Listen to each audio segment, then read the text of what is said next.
श्री विष्णु पुराण पंचम अंश अध्याय 4 और 5। अध्याय 4 वसुदेव देवकी का कारागार से मोक्ष। श्री पराशर बोले, तब कंस ने खिंचित से प्रलंब और केशी आदि समस्त मुख्य मुख्य असुरों को बुलाकर कहा, हे प्रलंब, हे महाबाहो केशिन, हे धेनुक, हे पूतने तथा हे अरिष्ट आदि अन्य असुरगण, मेरा वचन सुनो। यह बात प्रसिद्ध हो रही है कि दुरात्मा देवताओं ने मेरे मारने के लिए कोई यत्न किया है, किंतु मैं वीर पुरुष अपने वीर्य से सताए हुए इन लोगों को कुछ भी नहीं गिनता हूँ। अल्पवीर्य इंद्र अकेले घूमने वाले महादेव तथा छिद्र ढूंढकर देवताओं का वध करने वाले विष्णु से उनका क्या कार्य सिद्ध हो सकता है। मेरे बाहुबल से दलित आदित्यों, अल्पवीर्य वसुगणों, अग्नियों तथा अन्य समस्त देवताओं से भी मेरा क्या अनिष्ट हो सकता है। आप लोगों ने क्या देखा नहीं कि मेरे साथ युद्ध भूमि में आकर देवराज इंद्र वक्षस्थल में नहीं अपनी पीठ पर बाणों की बौछार सहता हुआ भाग गया था। जिस समय इंद्र ने मेरे राज्य में वर्षा का होना बंद कर दिया था, उस समय क्या मेघों ने मेरे बाणों से बिंदकर ही यथेष्ट जल नहीं बरसाया। हमारे गुरु जरासंध को छोड़कर तथा पृथ्वी के और सभी नृपगणी पतिगण मेरे बाहुबल से भयभीत होकर मेरे सामने सिर नहीं झुकाते क्या। हे दैत्य श्रेष्ठगण, देवताओं के प्रति मेरे चित्त में अवज्ञा होती है, और हे वीरगण, उन्हें अपने वध का यत्न करते देखकर तो मुझे हंसी आती है। तथापि हे दैत्यों, उन दुष्ट और दुरात्माओं के अपकार के लिए मुझे और अधिक प्रयत्न करना चाहिए। अतः पृथ्वी में जो कोई यशस्वी और यज्ञ करता हो, उनका देवताओं के अपकार के लिए सर्वदा वध कर देना चाहिए। देवकी के गर्भ से उत्पन्न हुई बालिका ने यह भी कहा है कि वह मेरा भूतपूर्व काल निश्चय ही उत्पन्न हो चुका है। अतः आजकल पृथ्वी पर उत्पन्न हुए बालकों के विषय में विशेष सावधानी रखनी चाहिए, और जिस बालक में विशेष बल का उद्रेक हो, उसे यत्नपूर्वक मार डालना चाहिए। असुरों को इस प्रकार आज्ञा दे कंस ने कारागृह में जाकर तुरंत ही वसुदेव और देवकी को बंधन से मुक्त कर दिया। कंस बोला, मैंने अब तक आप दोनों के बालकों की जो वृथा ही हत्या की, मेरा नाश करने के लिए तो कोई और ही बालक उत्पन्न हो गया है, परंतु आप लोग इसका कुछ दुख न माने, क्योंकि उन बालकों की होनहार ऐसी ही थी। आप लोगों के प्रारब्ध दोष से ही उन बालकों को अपने जीवन से हाथ धोना पड़ा है।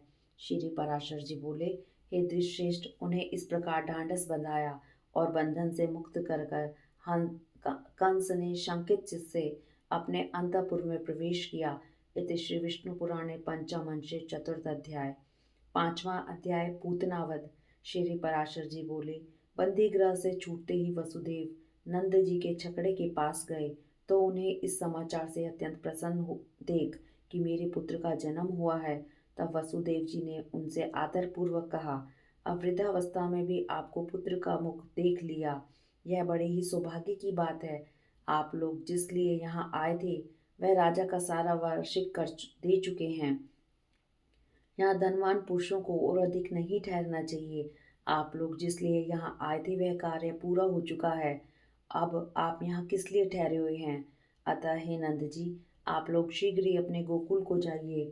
वहाँ पर रोहिणी से उत्पन्न हुआ मेरा जो पुत्र है, उसकी भी आप उसी तरह रक्षा कीजिए जैसे अपने इस बालक की। वसुदेव जी के ऐसा कहने पर नंद आदि महाबलवान गोपगण छकड़ों में रखकर लाए हुए भांडों से कर चुका कर चले गए। उनके गोकुल में रहते समय बाल घातनी पूतना ने रात्रि के समय सोए हुए कृष्ण को गोद में लेकर उनके मुख में अपना स्तन दे दिया। रात्रि के समय पूतना जिस जिस बालक के मुख में अपना स्तन दे देती थी, उसका शरीर तत्काल नष्ट हो जाता था। कृष्णचंद्र ने क्रोधपूर्वक उसके स्तन को अपने हाथों से खूब दबाकर पकड़ लिया, उसे उसके प्राणों के सहित पीने लगे। तब स्नायु बंधनों के शिथिल हो जाने से पूतना घोर शब्द करती हुई मरते समय महाभयंकर रूप धारण कर पृथ्वी पर गिर पड़ी। उसके घोर नाद को सुनकर भयभीत हुए ब्रजवासीगण जाग उठे और देखा कि कृष्ण पूतना की गोद में है और वह मारी गई है।